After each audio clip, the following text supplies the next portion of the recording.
সুন্দর ও সুষ্ঠুভাবে আয়োজনের মাধ্যমে আগামী নির্বাচনকে স্মরণীয় করে রাখতে হবে, এমনটি বলেছেন প্রধান উপদেষ্টা ডক্টর মোহাম্মদ ইউনূস। বলেন, গণঅভ্যুত্থান পরবর্তী ত্রয়োদশ সংসদ নির্বাচন একটি নতুন বাংলাদেশ গড়ার সুযোগ।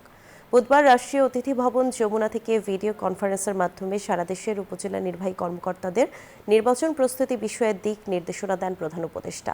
সকল জেলা প্রশাসক, বিভাগীয় কমিশনার এবং মন্ত্রিপরিষদ বিভাগের কর্মকর্তারা এ সময় অনলাইনে যুক্ত ছিলেন।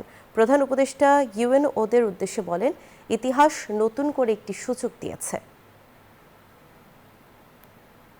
আমরা নতুন বাংলাদেশ বানাচ্ছি, সেটার পিলার তৈরি করা, সেটার দেয়াল তৈরি করা, সেটার ভিত তৈরি করা এই নির্বাচন। এই নির্বাচন যদি আমরা ঠিকমতো করতে পারি গণভোটের মাধ্যমে, তাহলে ওই ভিতটা তৈরি হলো। এটা হলো 100 বছরের জন্য ভিত, আর হলো 5 বছরের জন্য সংসদ। ওটাও গুরুত্বপূর্ণ, কেন ওদেরও হাত লাগবে। এই গণভোটের যা ফলাফল আসলো সেটাকে বাস্তবে রূপান্তরিত করার জন্য তাদেরও ভূমিকা লাগবে।